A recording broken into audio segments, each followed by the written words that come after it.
Eita.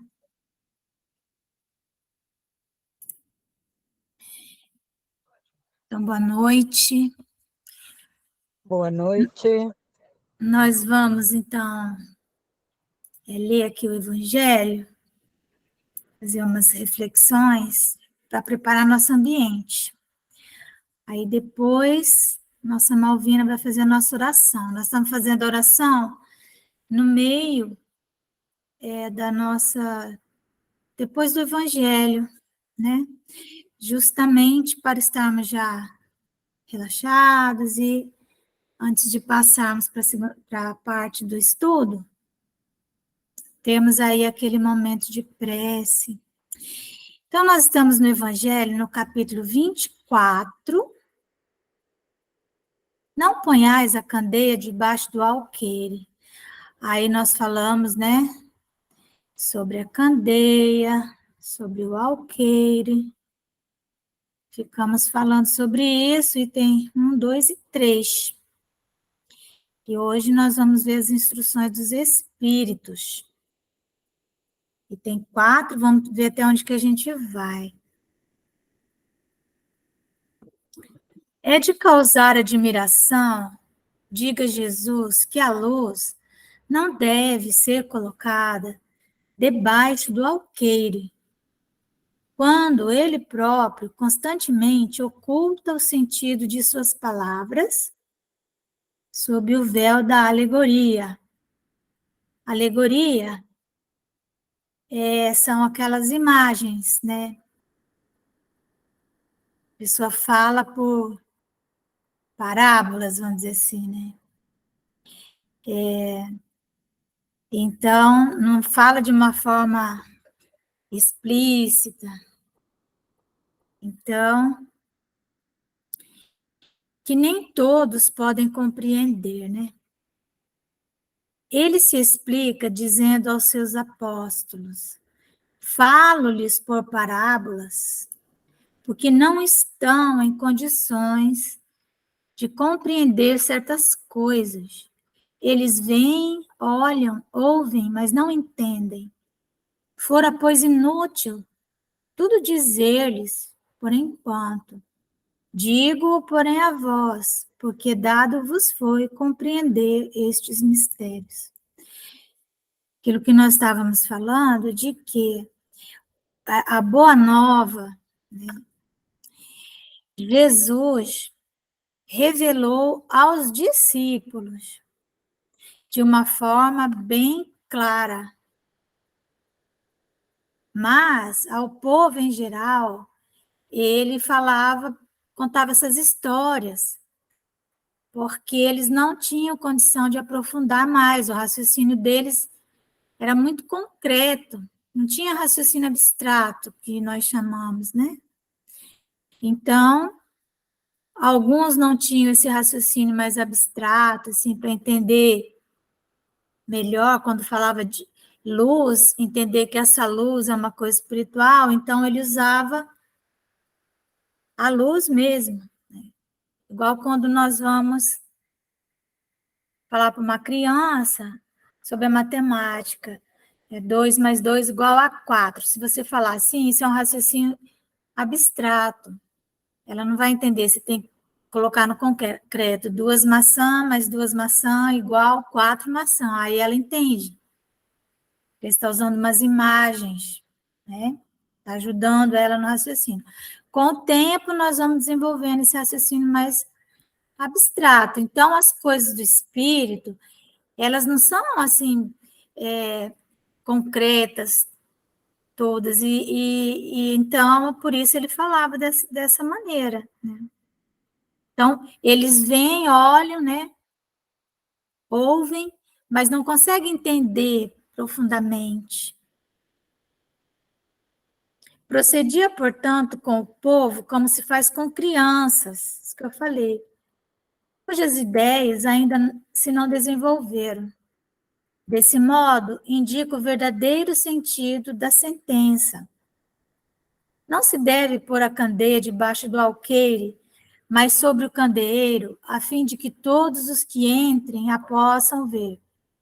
Tal sentença não significa que se deva revelar inconsideradamente todas as coisas. Todo ensinamento deve ser proporcionado à inteligência daquele a quem se queira instruir, porquanto há pessoas a quem uma luz, por demais viva, deslumbraria sem as esclarecer. Então, nós temos que conseguir, né, falar uma linguagem, quando estamos falando para uma multidão, que consiga atingir pelo menos o meio termo ali, né? A média daquelas pessoas. Nem muito aquém para não ficar cansativo, mas também não muito além, porque senão a maioria não vai compreender. Dá-se com os homens em geral o que se dá em particular com os indivíduos. As gerações... Opa, Rosalva. Bem-vinda, Rosa.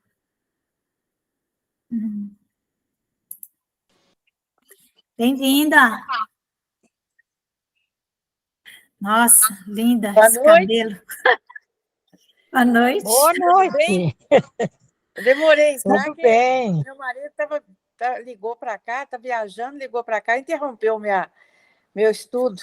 Tá tudo bem? Boa noite para vocês todos. Desculpa interromper aí. Você estava na Você é luz, nós estamos falando de luz aqui, da candeia, da luz, continuando aquilo que nós falamos, né, acho que foi no sábado. Então, não se deve pôr a candeia debaixo do alqueire, mas sobre o candeeiro, a fim de que todos os que entrem a possam ver. Tal sentença não significa que se deva revelar inconsideradamente todas as coisas.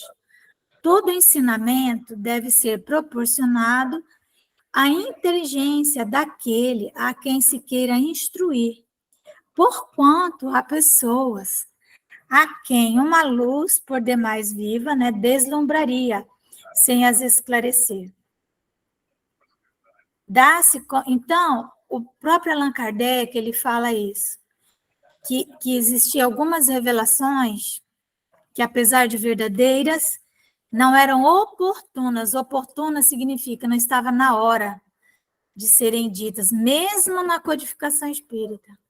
Porque a ciência, que já havia avançado muito ali, né, no século XIX, mesmo essa ciência, ela precisava avançar mais ainda em algumas coisas.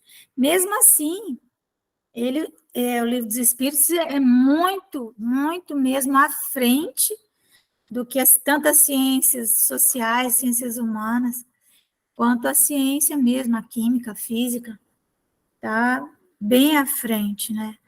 Mas ele deixou ali dito que nem tudo você pode ir revelando assim, né?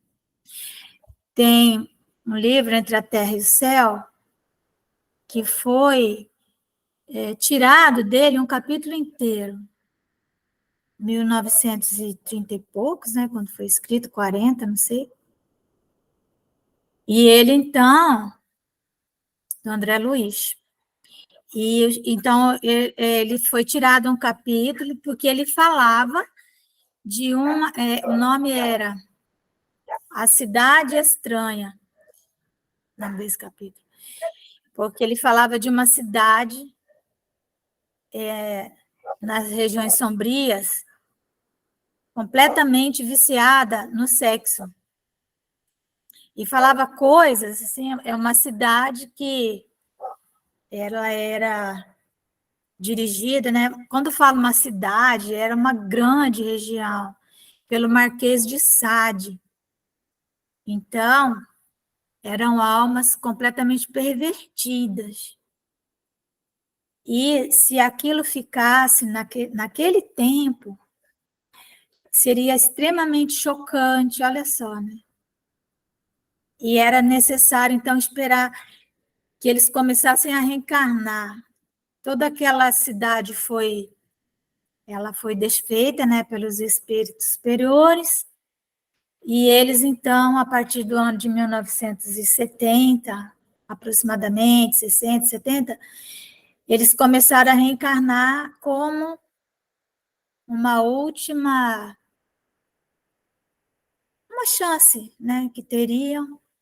Eles eram belos, o corpo, porque a vida deles era cuidar da imagem, e então, mas eles viriam trazer grande perturbação no seio das famílias, da comunidade em geral, né? E então, há algum tempo, finalmente, agora, recentemente, né, sei lá, 10 anos, Manuel Filomeno de Miranda, então, escreveu um livro, Sexo e Obsessão, que fala dessa cidade, então ele chama de cidade perversa, né? E esse livro corresponde a esse capítulo que foi tirado. Então, quando a gente lê Sexo e Obsessão, a gente fica impactado, mas nós vemos acontecendo agora, debaixo dos nossos olhos. São eles que reencarnaram, né, que estão aí. São eles, né? Então, mas, quando foi escrito Entre a Terra e o Céu, não era oportuno, apesar de ser verdade. As pessoas iam dizer, imagina, não, isso não existe. E olha aí, né? Estão aí agora fazendo essas coisas. Procedia, portanto, com o povo como se faz com crianças, cujas ideias ainda se não desenvolveram. Desse modo, indica o verdadeiro sentido da sentença. Não se deve pôr a candeia debaixo do alqueire, mas sobre o candeeiro. Ai, meu Deus, voltei. Desculpa, gente. É que já viu, né? Tá pequenininho aqui. As gerações têm sua infância, sua juventude e sua maturidade. Cada coisa tem de vir na sua época própria. A semente lançada à terra, fora da estação, não germina. Mas o que a prudência manda calar momentaneamente, cedo ou tarde, será descoberto. Porque, chegados a certo grau de desenvolvimento, os homens procuram por si mesmos a luz viva. Pesa-lhes a obscuridade, né? Então, conhecereis a verdade e a verdade vos libertará. Não é isso? Tendo-lhes Deus outorgado a inteligência para compreenderem e se guiarem por entre as coisas da terra e do céu, eles tratam de raciocinar sobre sua fé. É então que não se deve pôr a candeia debaixo do alqueire, visto que, sem a luz da razão, desfalece a fé.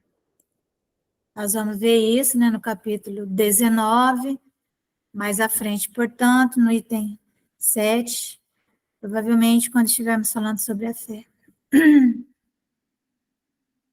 Vocês podem interromper, tá, meus amores? Tá bom?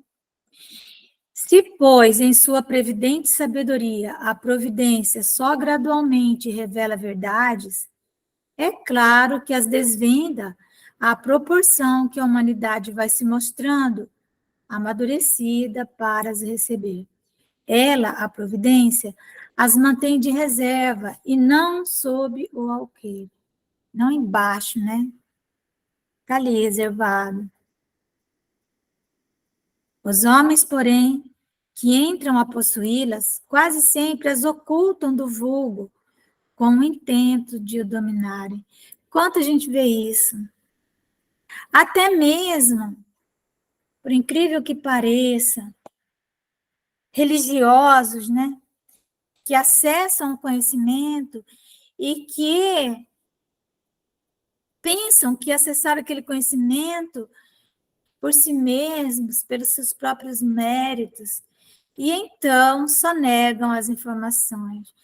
Às vezes os companheiros não indicam que livro que eles leram, de onde tiraram isso, de onde tiraram aquilo. Retém o conhecimento a um grupo, um grupo que possa pagar. Gente, isso chama-se um crime de lesa à verdade. Quando um conhecimento que nós acessamos pela luz da religião, do incognoscível, quando nós usamos subterfúgios para cobrar a disponibilização desse conhecimento, então, isso é muito grave, muito sério. E é isso, né? Então, às vezes, é um laboratório, por exemplo, ele descobre a cura de uma doença, faz um remédio, e aí ele cobra bem caro durante tantos anos para ele poder recuperar o que ele gastou, né, para conseguir encontrar, né, aquela fórmula. Entretanto, nós sabemos que eles são remunerados milhares de vezes mais do que o que gastaram nas fórmulas, não é? E quando tem remédio simples, que tem efeito sobre as massas e que estão no domínio público, que se chama, não é? Qualquer um pode ir lá e utilizar. Eles, então, se colocam contra esses medicamentos, jogam informações falsas para que eles possam vender remédios caríssimos, né? Então, da mesma maneira que nós estamos falando da cura do corpo, também o conhecimento espiritual é a cura da alma. É a mesma coisa. Uma pessoa que acessou um conhecimento espiritual é como um dono de um laboratório. Afinal, o que é um laboratório, né? É labor mais oratório, né? É trabalho e oração. É isso que significa. A Terra é um laboratório. Então, tudo aquilo que nós desvendamos, afinal, nós já temos os nossos empregos, nós já, né, temos acesso a tanta coisa. Então, por que vamos cobrar por aquele conhecimento? São esses os que verdadeiramente colocam a luz debaixo do alqueire. Eu me lembro quando a Federação Espírita Brasileira ela fazia os livros em papel, aquele papel, um papel jornal que seria, sabe? Eram os livros que ficavam grossos. A Rosalva deve lembrar desses livros antigos. As capas eram bem simples. Lembra desses livros? Lembro, Márcia, lembro sim. Eles eram bem baratinhos, né? Agora os livros é tudo cheio de coisa, né? Enfim. Ainda bem que o Evangelho... perderam a simplicidade, né, Márcia? E era pouca coisa, né? E com muito conteúdo, né? Agora é uma quantidade... Ó, que você espreme, não é tudo que sai.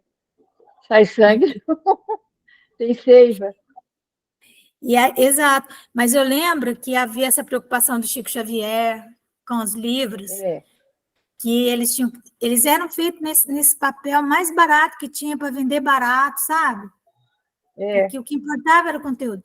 Mas hoje, todas essas gráficas que estão vendendo mediunidade, colocam aquelas capas lindas, e a Federação Espírita Brasileira, ela acabou ficando numa situação, tendo que competir com essas outras gráficas, acabou entrando nessa, sabe? Eu não vou discutir aí detalhamento disso, mas mesmo assim ainda tem livros que não tem aquela dobrinha, né, e tal, que é super caro aquilo. Enfim, coisas que vão encarecendo, não é? Mas, olha como Deus é maravilhoso, né? Hoje, o conhecimento está disponível na internet, querendo, não querendo, rindo ou chorando, né? Está lá. E aí, é isso. Justamente quando nós começamos a desviar da rota, vem algo. Qualquer livro hoje você acha em PDF. Aí o dono do direito autoral fica nervoso, chateado. Só lamento, né? Mas quem quiser o livro, ele vai e compra. Entendeu? Mas é sempre caro por conta disso. Né? Estão Então, caros demais, né, os livros. o Evangelho segundo o Espiritismo é um livro que a Federação Espírita Brasileira ela tem o cuidado, e o livro as obras básicas, né? Em fazer vários formatos, vários mesmo, para que o preço não fique lá em cima, sabe? Ela tem esse cuidado. Ela soltou um agora, não sei se vocês viram, com as letras, mas letras garrafais, para quem tem, né, dificuldade visual. Ah, sim. Eu estava na Junto FEB. com meu cunhado, que está velhinho, a gente comprou um para ele e ele acompanha com a gente. Sim. Então, também eu vi lá na Biblioteca de Obras Raras da Federação Espírita Brasileira as obras básicas em braille, mas Ah, você sabe. elas são imensas, aí a pessoa tem que ir lá, porque o custo é altíssimo, sabe? Eu imagino. Nossa, então é isso, né?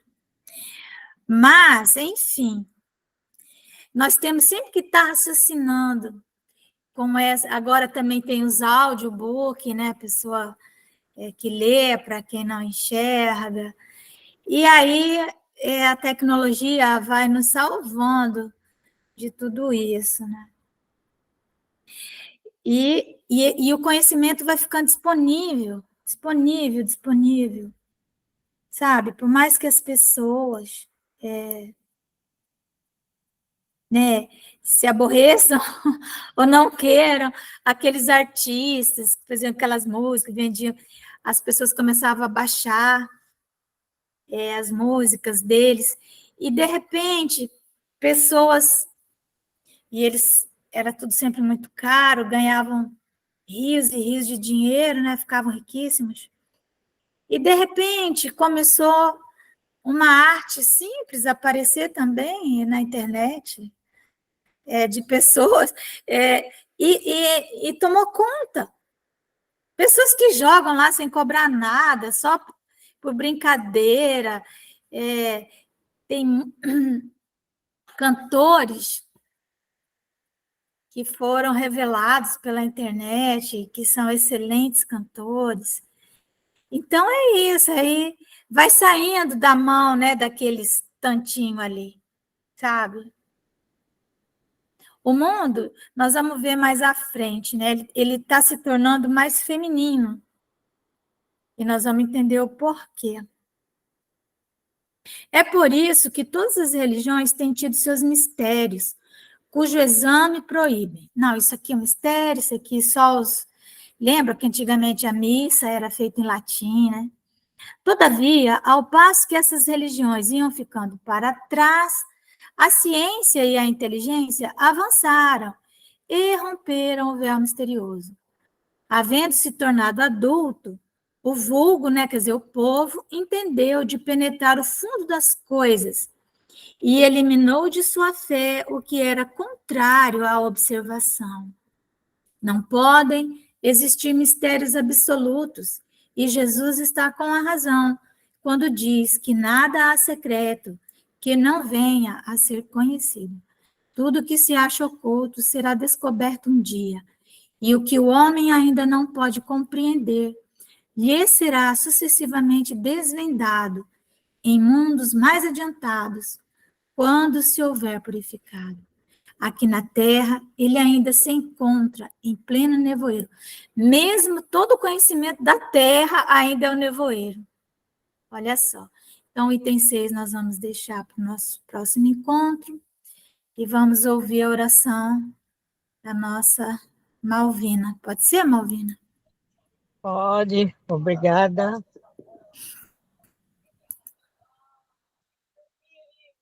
Nesse instante, vamos fechar os nossos olhos, pensar em Deus, que é o nosso Pai, pensar em Jesus, que é o nosso mestre e nosso irmão maior, que eles possam nos conceder um bom aprendizado no estudo de hoje.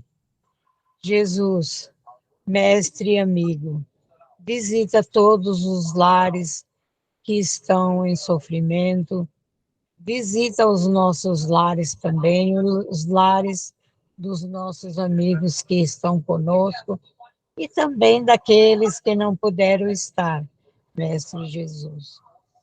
Te peço por todos aqueles que estão nas ruas, com frio, com fome, desamparados, que uma mão amiga chegue até eles, leve-lhe um agasalho, uma sopa quentinha, uma palavra amiga. Que a tua luz, Jesus, seja com todos, mas especialmente com aqueles que estão em sofrimento. Te peço, Jesus, por todos os que desencarnaram, que vós, com a espiritualidade amiga, recolha a todos, levando para os hospitais de tratamento, escolas de ensinamento, para que eles possam ter o aprendizado para o retorno à Terra, para cumprir as suas missões. Jesus visita os lares, os orfanatos, as creches, os hospitais. Leva, Senhor, a cura, a tua luz e a tua misericórdia para com todos. Te peço, Senhor, por aqueles que se suicidaram, os outros que tiraram a vida dos seus irmãos. Tenha, Senhor, misericórdia desses nossos irmãos. Jesus, juntamente com a Virgem Maria, nos ilumine, nos dê força, esperança e fé nos dias que estamos vivendo, que tudo está ficando um tanto difícil, mas a nossa fé em Ti não deixe que nos desanimemos. Obrigada, Jesus, pelo dia de hoje, pelo trabalho que pude fazer, pelas refeições que pude tomar, e a serenidade, Jesus, em meu coração, ela tem me visitado com mais frequência.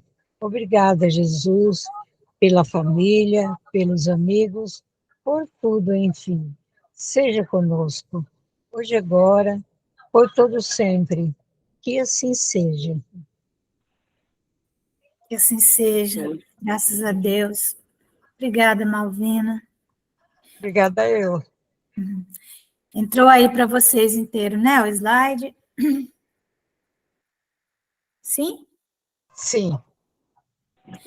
Então, provavelmente hoje nós vamos finalizar as nossas aulas sobre a mente, o psiquismo e a fé.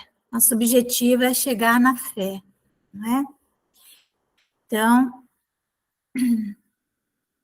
na nossa reunião anterior, nós falamos dessas forças que Deus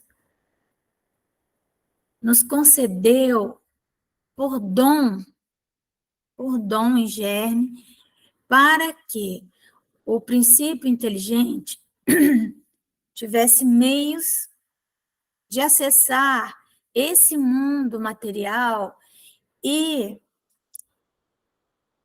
ter as experiências necessárias para avançar em inteligência, ampliar o conhecimento a respeito dos mistérios da vida, e então o princípio inteligente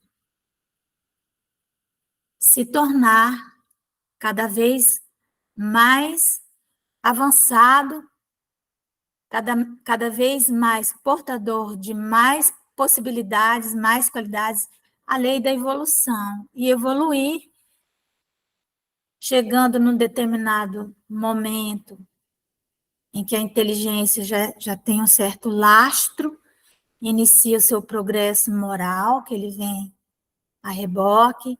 Por que vem depois o progresso moral? Que é necessário que a inteligência tenha avançado para que o homem possa fazer as análises a respeito da realidade que está posta para ele, para que ele tenha condições de compreender uma ética cada vez mais expandida. Então, o que é a ética, né? A ética é a nossa morada, vamos dizer assim. Nós podemos usar essa imagem como se fosse a nossa casa. Quanto mais a pessoa ela cresce em sensibilidade, em capacidade de percepção, mais ela vai desejando, mesmo que não tenha, cada vez uma morada mais confortável, mais condizente, né? Então, se nós formos comparar a morada de um selvagem, é muito simples, né? A arquitetura dele são algumas linhas. Quando nós vamos para uma casa, é diferente. O que isso significa? Quando a gente usa morada para dizer da ética, é a mesma coisa. Nós vamos avançando também em compreensão do que é o bem e do que é o mal. E aí nós vamos formando uma ética civilizatória. É um jeito de viver que nos traga paz, que nos traga segurança, não é? É o que todos desejamos. Por que na Terra essa ética ainda é tão confusa? Porque nós temos níveis muito diferentes de pessoas encarnadas na crosta. Aquilo que nós vimos em O Livro dos Espíritos. São classes de espíritos muito diferentes e que estão todas nessa dimensão, reencarnadas de várias esferas espirituais. Então, aí, nós vamos ver esse caos, que parece um caos, né?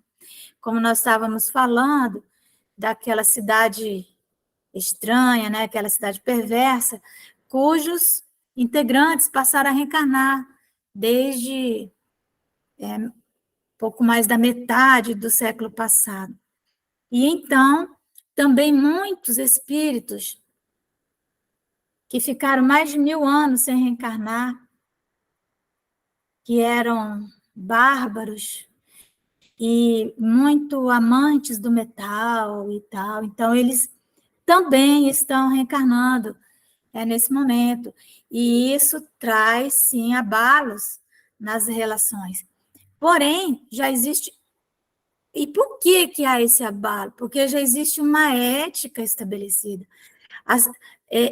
Grande parte dos seres humanos já desejam a paz, querem viver em paz, já têm uma noção de arquitetura, de harmonia, enquanto alguns ainda estão vivendo no tempo dos metais, eles ainda se encantam com rabiscos por todo o corpo, enfim, né? Então, é isso, né? Essa mistura muito heterogênea. Vimos, então, que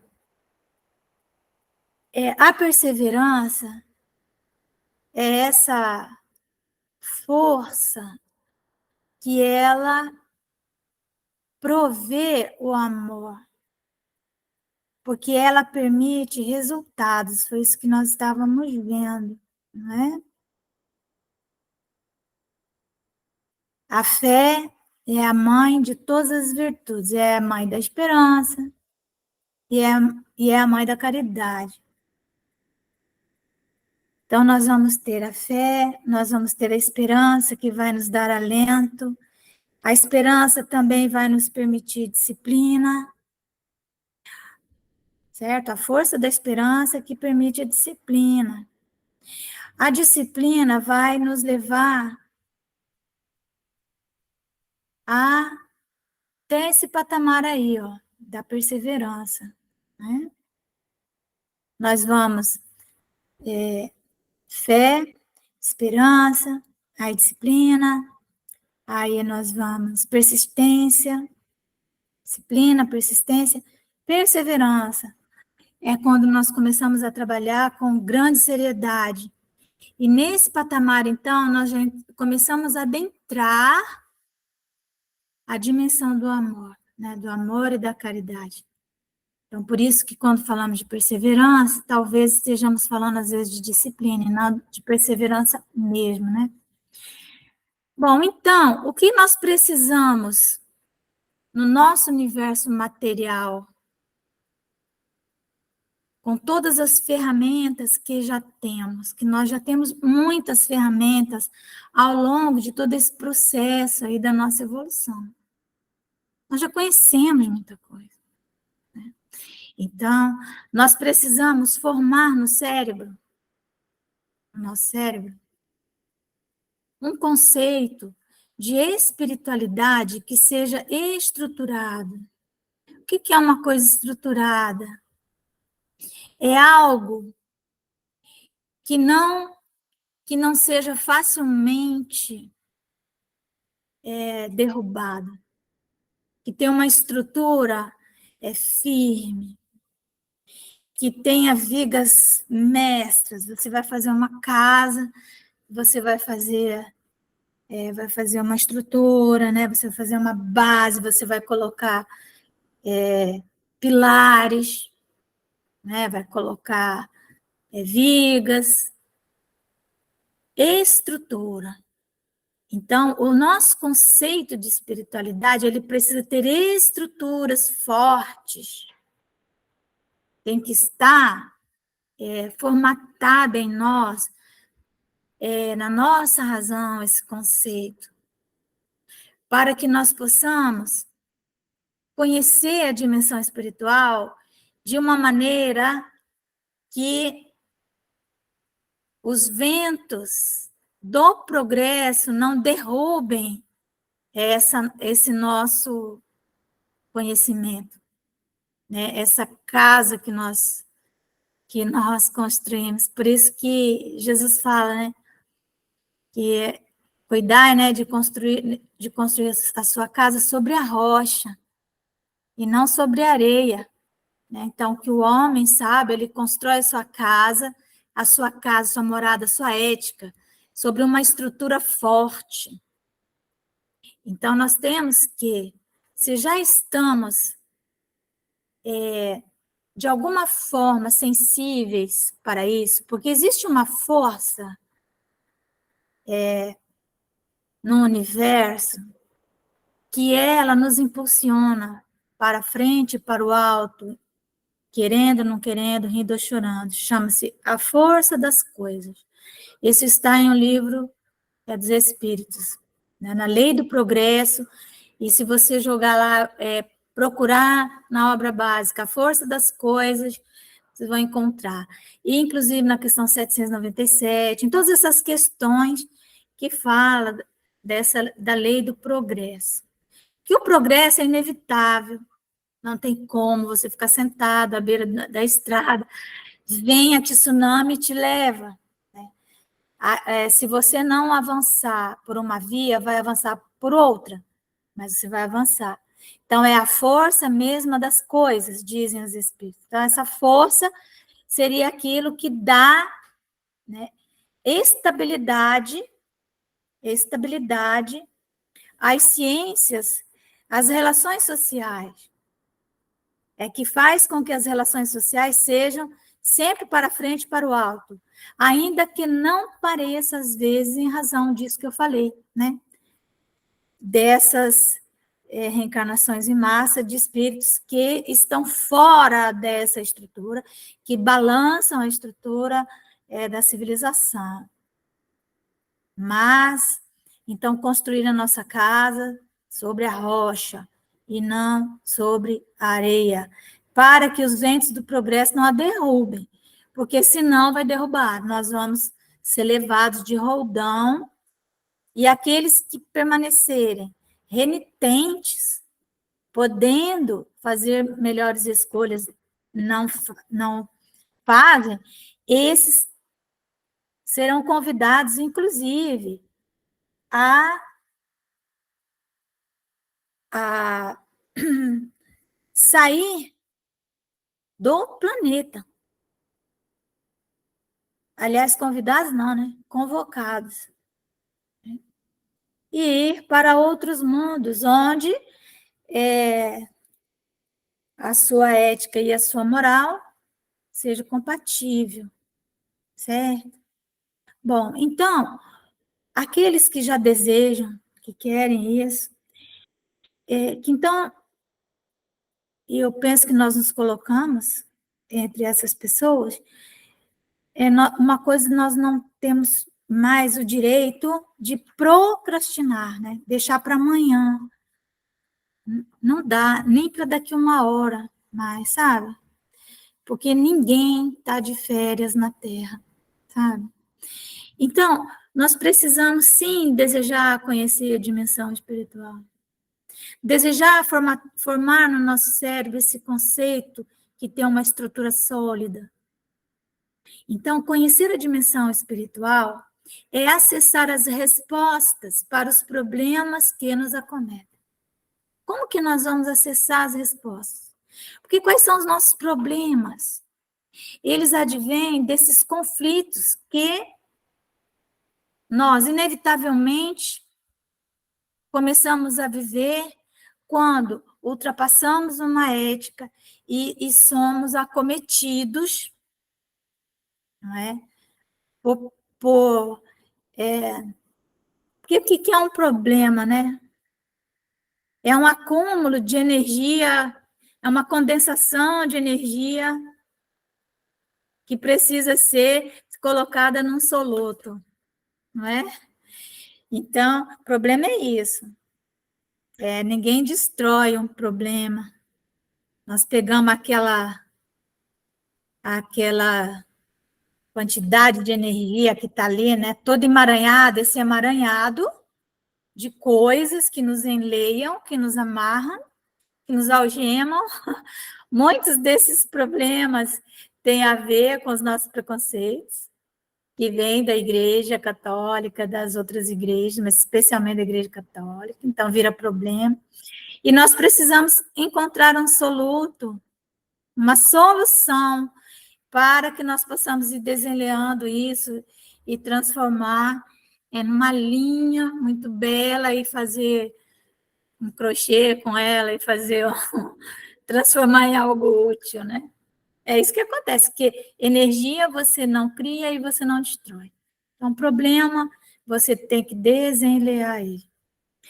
Rudolf Steiner, ele, inclusive, ele é mentor de uma escola em Belo Horizonte. Tem essa escola que é orientada por ele, Rudolf Steiner. Ele fala da cognição espiritual. Então, a escola que ele orienta, né, ela é muito interessante. O difícil é conseguir as pessoas para serem os orientadores das crianças nessas escolas. Mas então ele diz o seguinte, ele fala de uma cognição espiritual, acessar um conhecimento da realidade espiritual, do mundo espiritual como ele é.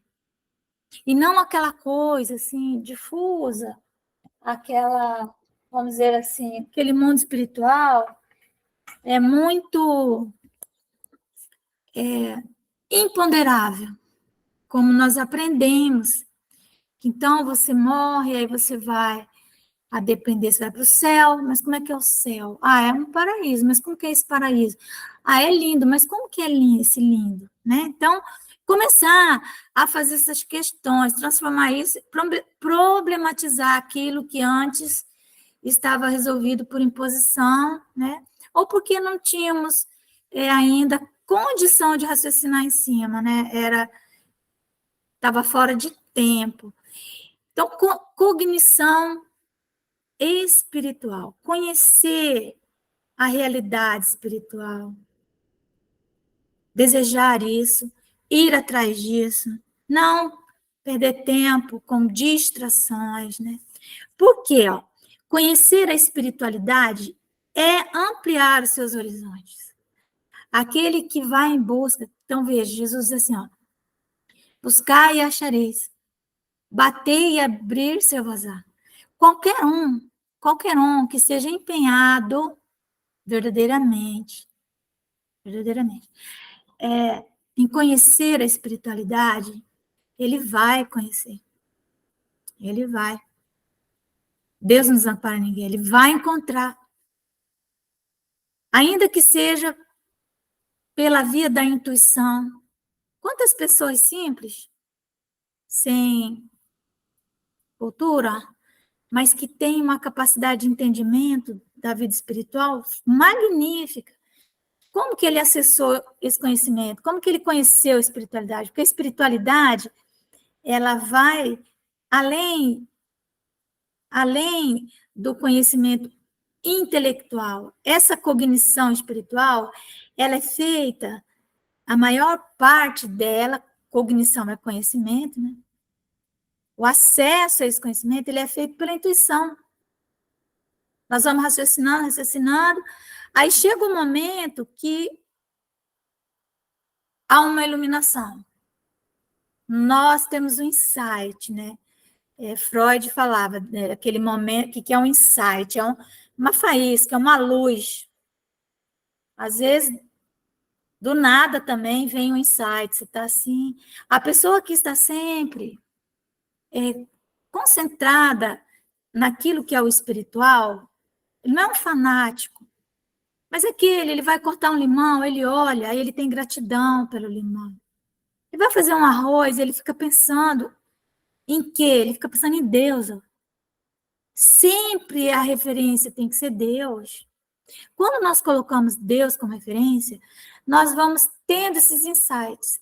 Na nossa rotina, pegar uma banana, quando eu pego uma banana, gente, eu fico tão grata, porque eu fico pensando, meu Deus, como que isso aqui é feito? Acho que por mais que um cientista que entenda disso, que já estudou só o pé de banana, mas a vida inteira, mas como que aquilo se dá, né? Ao lado da bananeira, você tem uma laranjeira, sabe? Aqui na Amazônia, você tem um pé de cupuaçu. Como é que é isso? A mesma terra. Como que isso ocorre? Então, quando nós começamos a colocar Deus como referência, então nós vamos tendo essa cognição espiritual. Não interessa qual é a sua religião. Nós estamos falando de espiritualidade, religiosidade, não é? Então, nós vamos formatando, né, formando no nosso cérebro, no cérebro mesmo, um conceito que tem estrutura, porque ele vai estar ancorado em Deus, primeiramente. O nosso horizonte vai se ampliar naturalmente. Quando o horizonte se amplia, nós temos o quê? Nós temos esperança. Né? O horizonte ele se amplia através da fé. Né? Então, a humildade como premissa para acesso a esse conhecimento. Não é possível acessar o conhecimento da espiritualidade, a cognição da vida espiritual sem ser humilde. Não é possível. Por quê? Porque o acesso a esse conhecimento vem pela via da intuição. Por mais que você tenha conexões intelectuais feitas na sua mente racional, lembra? Mente racional, ela nos dá conexões racionais. Essas conexões, elas nos ajudam a compreender o mundo material. Mas, quando nós, através dessas conexões, desse entendimento do mundo material, colocamos Deus como referência de tudo, de um grão de areia, nós acessamos, então, a nossa mente psíquica, onde está uma dimensão sensorial mais profunda, que nos capacita a enxergar o mundo da matéria como obra de Deus. E nós mesmos como obra de Deus. E nesse momento, então, ao colocarmos Deus como referência na nossa vida, em tudo, naturalmente, nós vamos nos quedar humildes, porque a cada conhecimento que nós vamos acessando, conhecer a realidade, a espiritualidade, amplia os nossos horizontes. O nosso horizonte aumenta, ele se amplia. É por isso que a pessoa, quando ela está esperançosa, esperançada, está na dimensão da esperança, o horizonte dela se amplia. Às vezes, ela está em estado terminal, a vida na matéria. Mas, se ela tem um conhecimento da espiritualidade verdadeira, ela vai se colocar na plataforma da esperança, vai ampliar os horizontes, e então ela vai enxergar muito além daquele quarto de hospital, muito além daquele corpo. Por quê? Porque ela se quedou humilde diante de Deus. Ela sabe que Deus é o Criador e ela sabe que Deus é é o Senhor do tempo, né? Que Jesus é o Senhor de tudo, né? Então, a humildade, ela é uma plataforma que, se nós não acessarmos, nós não vamos conseguir. E aqui entra um grande problema, que é o poder e o egoísmo. O poder e o dinheiro, né? Poder é o orgulho e o dinheiro traz o egoísmo. E às vezes o dinheiro traz os dois, né? Não é? Às vezes a pessoa tem poder, não tem dinheiro, mas se ela ficar muito tempo tendo poder, logo ela tem dinheiro também. Então, quando há muitos bens materiais, por isso que Jesus fala, né? Que era mais fácil um cabo grosso assim, um cabo de pelo de camelo, né? Um camelo, como se diz, entrar pelo buraco de uma agulha, do que um rico entrar no reino do céu, do que um rico conhecer a espiritualidade. Por quê? Porque a pessoa que tem muitos bens, ela não vai encontrar tempo necessário, o tempo que isso vai demandar para ela formar no cérebro dela um conceito estruturado de espiritualidade. Porque é necessário ter momentos, é necessário não gastar o tempo em distrações. E o dinheiro nos traz muitas distrações. O amor como elemento que arma a harmonia do destino. Então, nesse patamar aqui, nós vamos acessar, porque aqui, ó, nós já teremos avançado até a perseverança, tá vendo? E a perseverança, que é o último nível aí, nessa estrutura, nesses degraus que nós temos que ir alçando, ele é o último até que nós venhamos a ingressar na dimensão do sentimento, que é onde está o amor. E só o amor pode armar, né, a harmonia do nosso destino.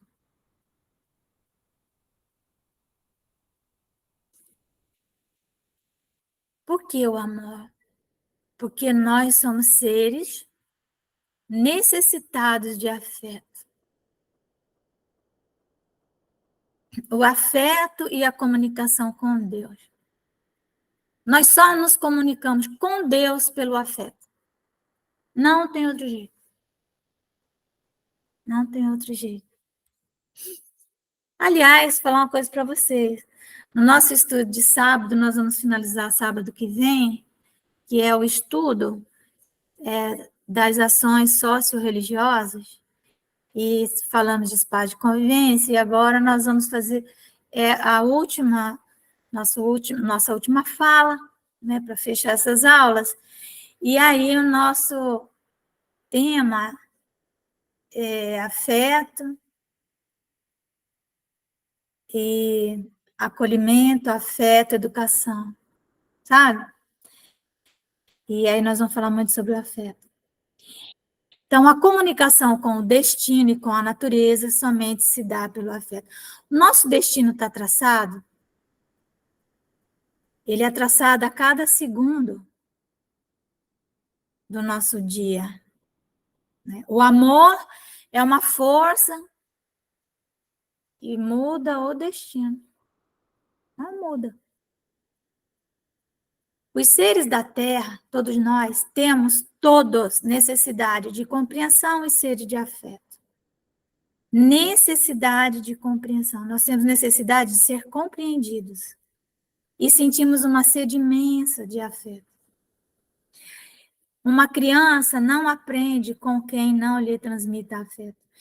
Qualquer conhecimento que se pretenda transmitir, se junto não for uma onda magnética de afeto, esse conhecimento não será fixado, seja criança, seja adulto. Por isso que às vezes nós vemos pessoas falando e às vezes elas estão sem magnetismo. Há pessoas que falam gritando, há pessoas que falam muito rápido, há pessoas que passam conceitos intelectuais, mas elas não transmitem na sua fala afeto, porque elas não são afetuosas na sua intimidade. Se ela não é afetuosa, se ela não tem afeto dentro dela, ela não vai, a sua palavra também não estará carregada de afeto, e ela não vai conseguir transmitir esse conhecimento. Isso é ciência, é científico. A nossa memória, ela está completamente vinculada ao afeto. Existe uma teoria de uma pesquisadora, Melanie Klein, teoria das relações objetais. O que ela fala? A nossa formação depende do afeto agregado ao conhecimento que nos tenha sido passado. Entendeu? A formação é uma estrutura mais profunda do que simplesmente uma informação. A informação passada com afeto estrutura a nossa formação. Então, a criança aprende 2 mais 2 igual a 4. 2 maçãs mais 2 maçãs igual a 4. Quando isso é passado com afeto junto, vamos reunir todo mundo, vamos pegar essa maçã. Quem foi que vocês acham que fez essa maçã? Agregar Deus nesse conhecimento, fazer a criança relacionar tudo aquilo, criar um espaço de convivência naquela informação. Ela estará não só se informando que 2 mais 2 é igual a 4, mas ela estará se formando. Nada na vida comunica com a natureza sem o afeto. Certo? Sem afeto, nós não nos comunicamos com o reino mineral, nós não nos comunicamos com o reino vegetal, nós não nos comunicamos com o reino animal e muito menos com o reino mais difícil de se comunicar, que é o reino dos homens. Mais difícil. Né? Com a natureza bruta, ela é inerte, né? Então ela está ali à disposição. Mas quando nós nos comunicamos com essa natureza bruta, é fácil, porque ela é maleável, nós podemos modificar ao nosso bel prazer. Achamos isso, né, pelo menos.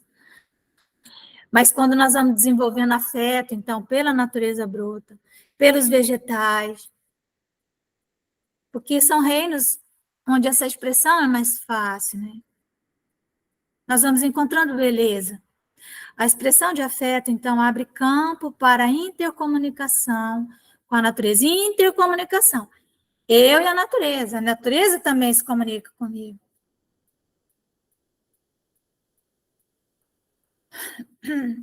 O isolamento dos reinos da natureza nos incapacita para encontrar soluções por falta de argumento.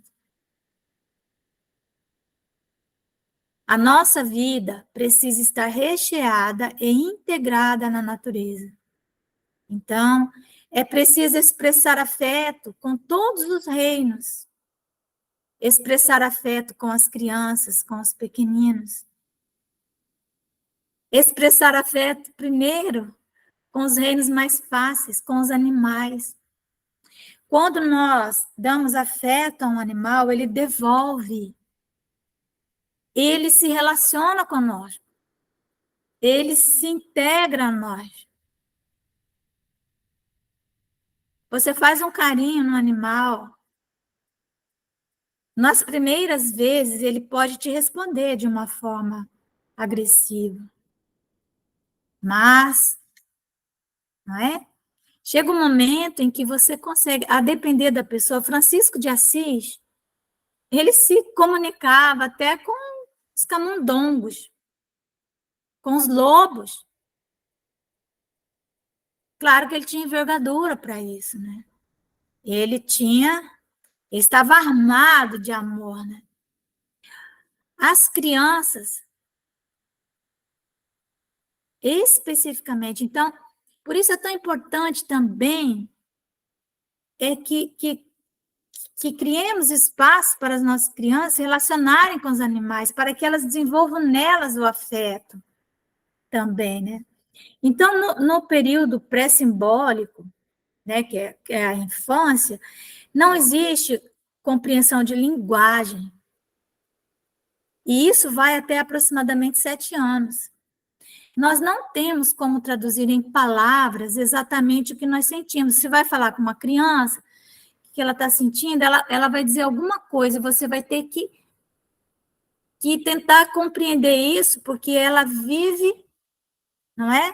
Nesse mundo da imaginação, né? E dos símbolos.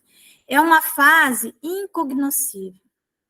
Nós não podemos abordar uma criança pela linguagem cognitiva, pelo raciocínio, pela lógica.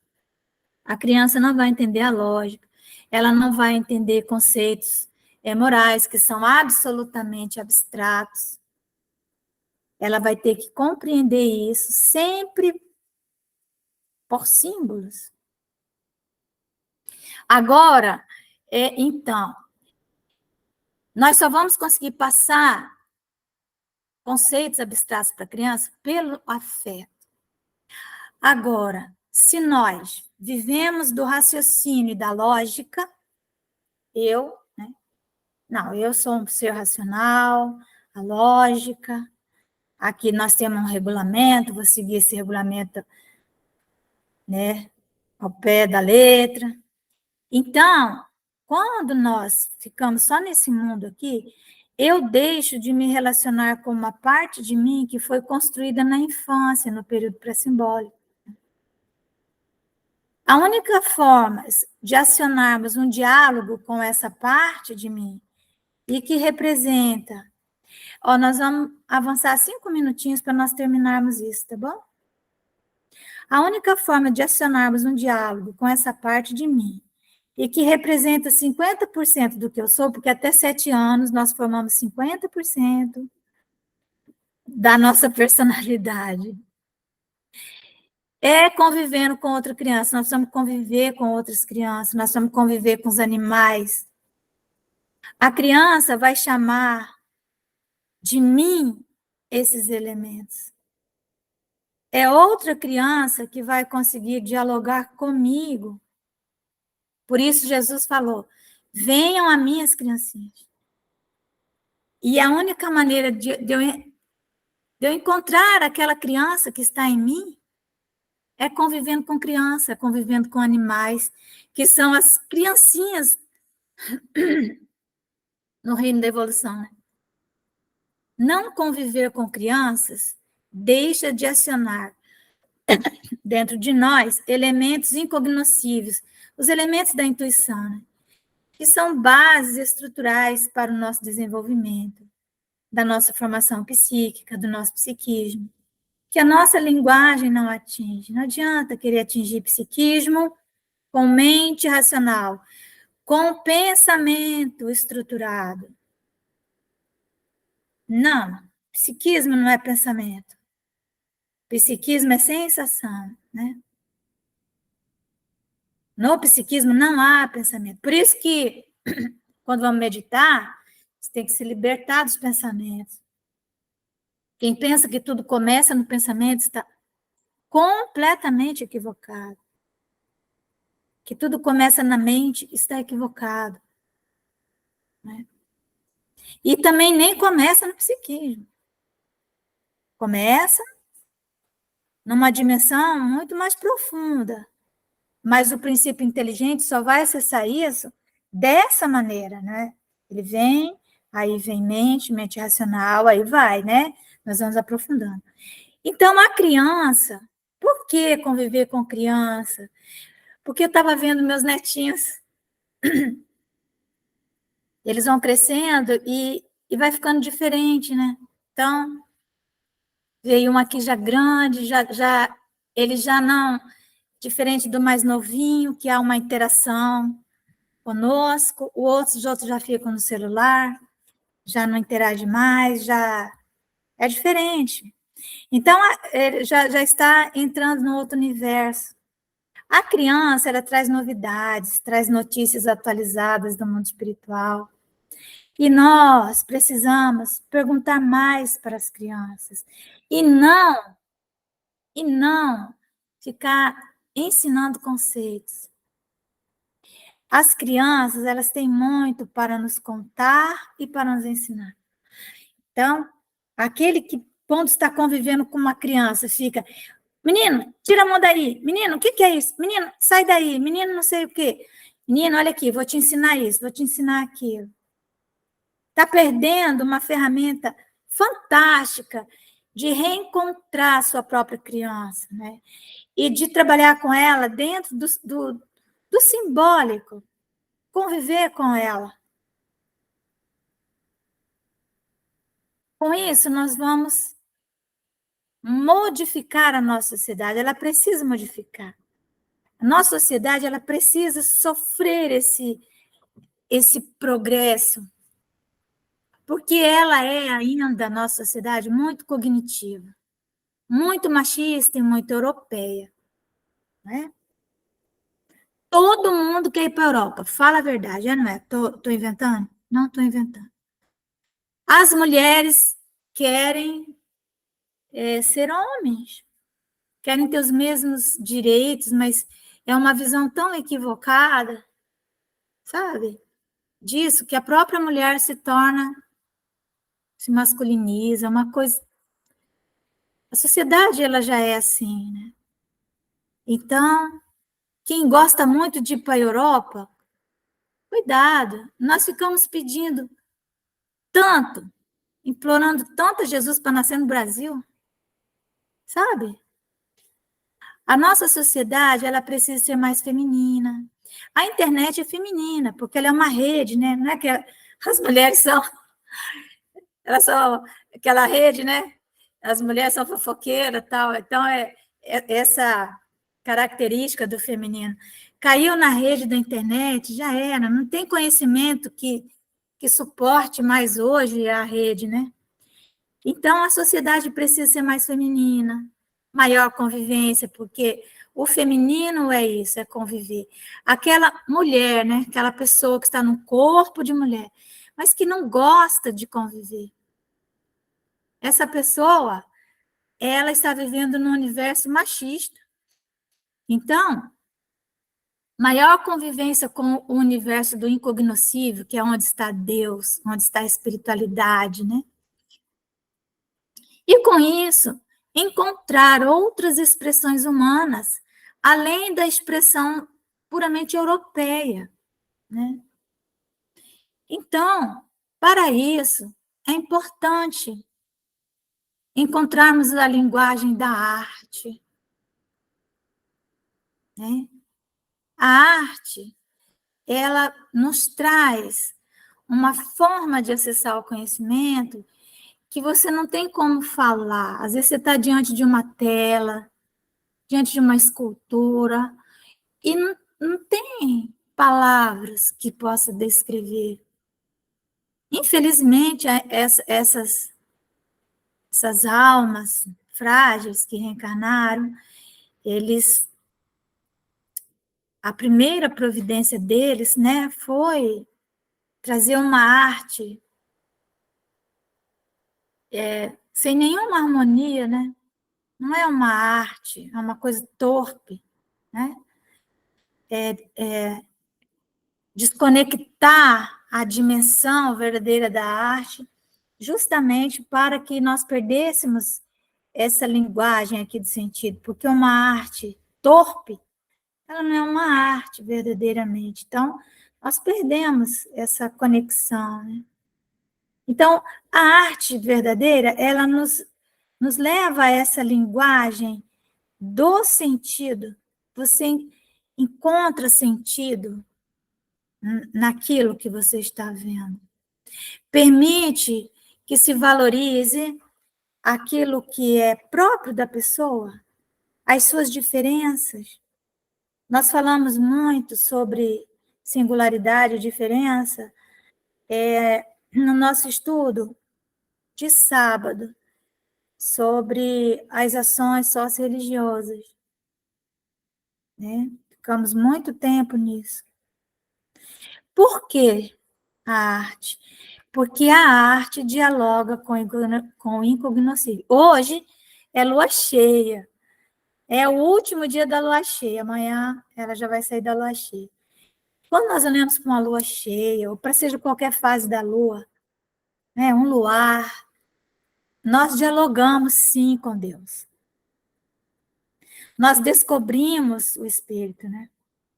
Então, descobrir a linguagem da arte. A criança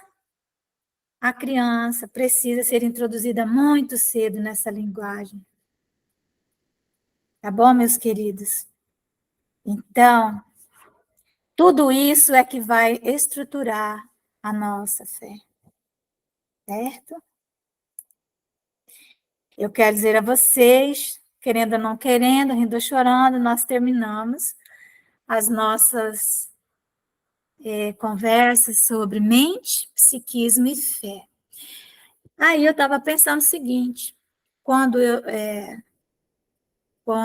deixa eu só parar aqui a gravação, para não ficar longa.